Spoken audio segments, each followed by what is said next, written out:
Let us begin our story in the small, quiet town of Oakwood. It was a place where everyone knew their neighbors. The houses were old and comfortable. The gardens were full of colorful flowers. In one of these white houses lived a young couple, James and Sarah. They had been married for 5 years. Sarah was a gentle woman. She had soft brown hair and kind eyes. Her voice was calm, like a quiet river in the morning. She loved her home. She loved the smell of baking bread in the kitchen.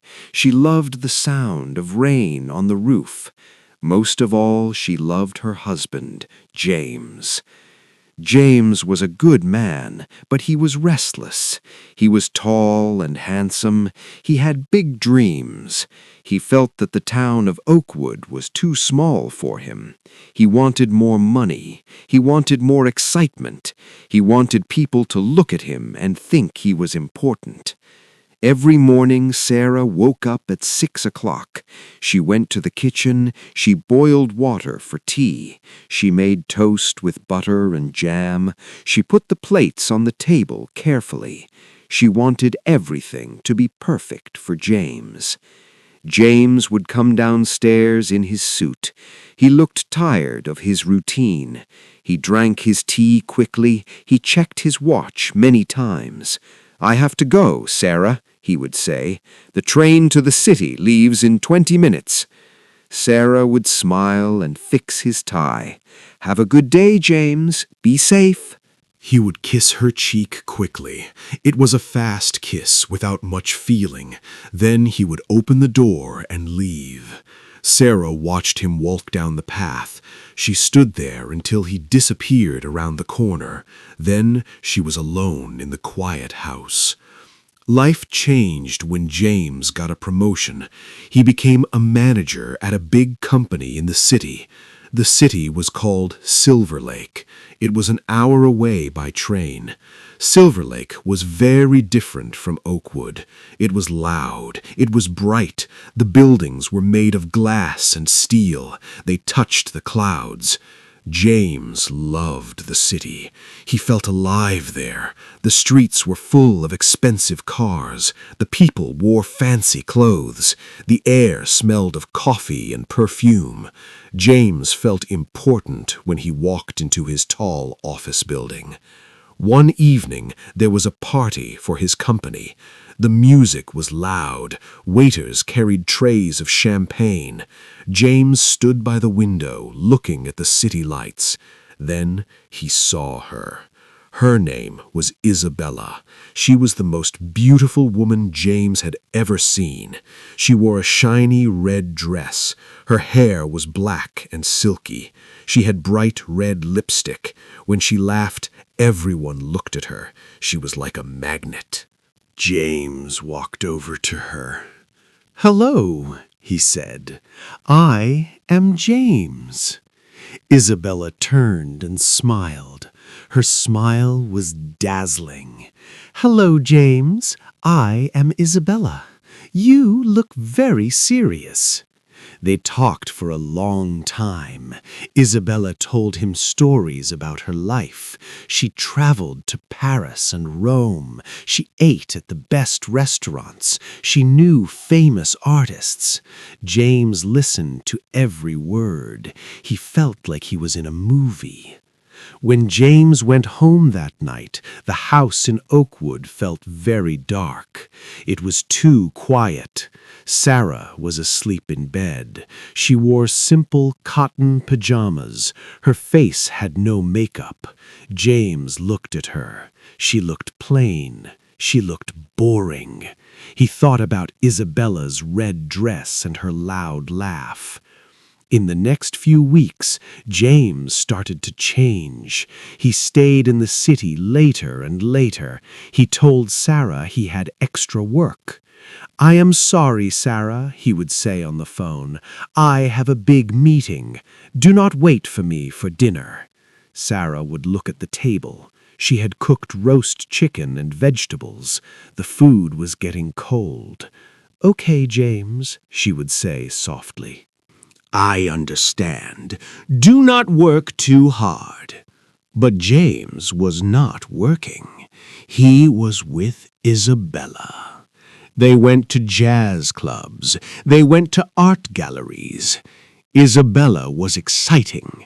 She was always happy. She never talked about bills or cleaning the house. She only talked about fun things. James felt young again. He felt like a different person with her. While James was chasing this new excitement, things were difficult back in Oakwood. James's parents, Mr. and Mrs. Thomas, lived 2 streets away. They were getting very old. Mr. Thomas had a bad heart. He could not walk very well. Mrs. Thomas was starting to forget things.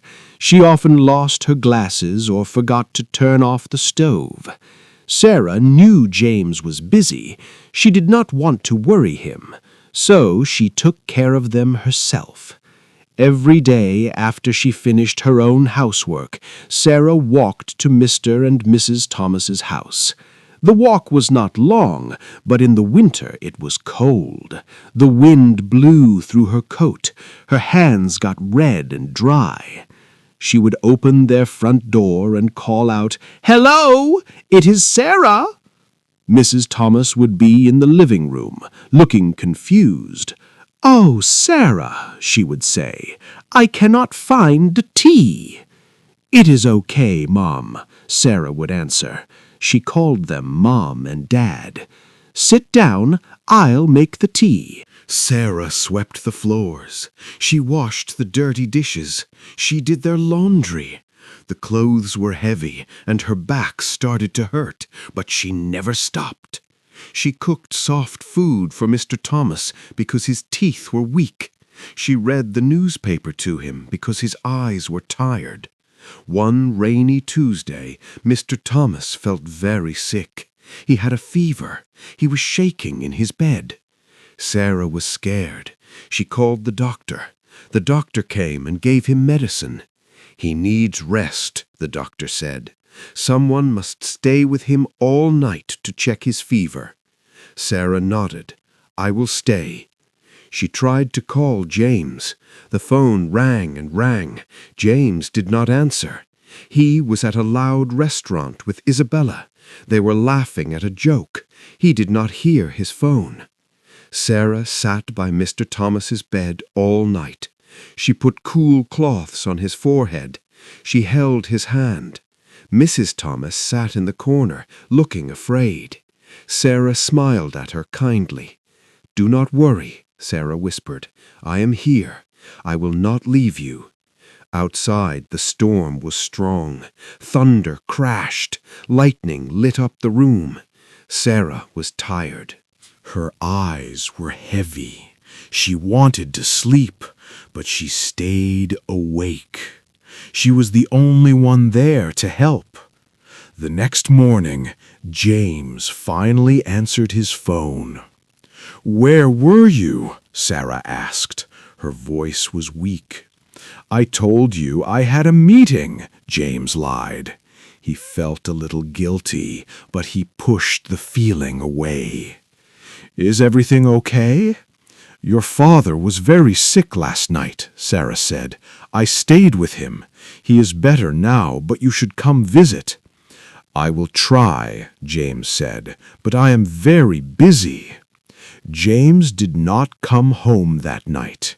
He went to the opera with Isabella.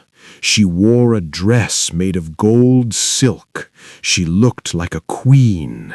James held her hand. He thought he was in love.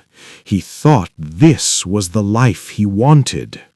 Weeks passed. The season changed from autumn to winter. The trees lost their leaves.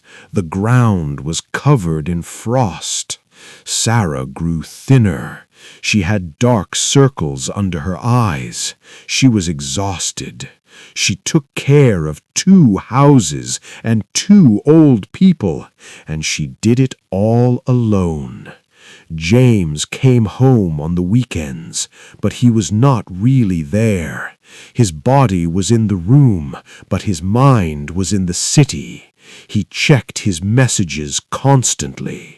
He smiled at his phone screen. He did not ask Sarah how she was. He did not notice her tired hands. He did not see the sadness in her eyes. One Saturday afternoon, the sun was setting. The sky was a deep purple and blue. James was sitting on the porch of his parents' house. He was looking at a photo of Isabella on his phone. She was standing in front of a fountain, laughing. James smiled. The door opened slowly. It was his father, Mr. Thomas. He walked with a cane. He moved very slowly. He looked old and frail. He sat down in the wooden chair next to James. "Hello, Dad," James said, putting his phone in his pocket. "How are you feeling?" "I am old, James," Mr. Thomas said. His voice was scratchy. "My bones hurt. My heart is tired." James looked down at his shoes.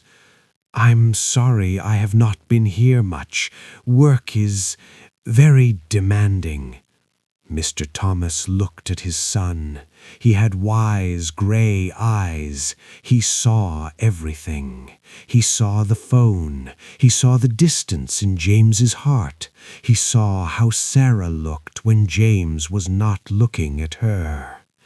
"James," the old man said, "look around you. What do you see?" James looked at the garden. "I see the trees, the fence, the street." "It is getting dark," Mr. Thomas said. "Soon it will be night." Mr. Thomas reached into his pocket. He pulled out a box of matches. On the table between them, there was a small, simple candle in a glass jar. It was not a fancy candle. It was plain white wax. Mr. Thomas lit a match. He touched the flame to the candle wick. A small yellow light appeared. It flickered in the wind, but it stayed lit. It gave a soft, warm glow. "James," Mr. Thomas said, "look up at the sky." James looked up. The clouds were clearing. High above he saw a bright star. It was beautiful. It sparkled like a diamond in the darkness. "Do you see that star?" Mr. Thomas asked. "Yes, Dad. It is very bright." "It is beautiful, is it not?" Mr. Thomas asked. "It dazzles the eye. It is mysterious. It is exciting to look at." "Yes," James agreed. "It is amazing." Mr. Thomas leaned forward. He pointed to the star, and then he pointed to the small candle on the table. "James, listen to me carefully. That star is magnificent, but it is millions of miles away. It is cold fire. If you are freezing, that star cannot warm you. If you are lost in the dark inside your house, that star cannot show you where to walk. It is too far. It does not care about you. It just shines for itself." James listened. The air on the porch was getting cold. He shivered a little. Mr. Thomas placed his hand near the candle. "Now, look at this candle. It is simple. It is not millions of miles away. It is right here, right beside you. It is humble. It does not shout. But look." The old man moved his hand closer to the flame. I can feel its heat. It warms my old hands. If the power goes out, this little candle will guide me to my bed. It burns itself away to give me light. It gives everything it has to make sure I am okay. James looked at the small flame. It danced gently. It was steady. It was real. Mr. Thomas looked deep into James's eyes. A wife, a true partner, is like this candle. Sarah is this candle. She has been here every day. She washes my clothes. She cooks my soup. She holds your mother's hand when she is confused. She waits for you. She gives her warmth to us, even when she is tired. James felt a lump in his throat. He could not speak. That woman in the city, Mr. Thomas continued softly. I do not know her name, but I know she is the star. She is glittering and exciting. She is beautiful to look at from far away. But James, she cannot keep you warm. When the storms of life come, and they will come, the star will be behind the clouds. But the candle will be right there, burning for you. The old man stood up slowly. Do not trade the candle that warms you for a star that can only dazzle you. You will freeze in the dark, my son. The old man went back inside the house. James sat alone on the porch. The wind blew colder. He looked up at the star. It was still bright. It was still beautiful. He thought of Isabella. He thought of her laugh. But then he imagined being sick. He imagined being old like his father. Would Isabella clean his floors? Would Isabella sit by his bed all night in a storm? No. She would be at a party. She would be shining for someone else. Then he looked at the candle. The wax was melting. The flame was fighting the wind. It was trying so hard to stay lit. He thought of Sarah. He thought of her making tea in the morning. He thought of her waiting by the window. He thought of her red, dry hands. She never asked for praise. She never asked for money. She just loved him. James felt a terrible pain in his chest. It was shame. He had been a fool. He had been chasing a shiny thing and throwing away a treasure. He blew out the candle and put it in his pocket. He stood up and ran to his car. He drove to the station, but he did not go to the city. He picked up his phone. He found Isabella's number. He sent one text message. I am sorry. I cannot see you anymore. I have a life here that I need to take care of.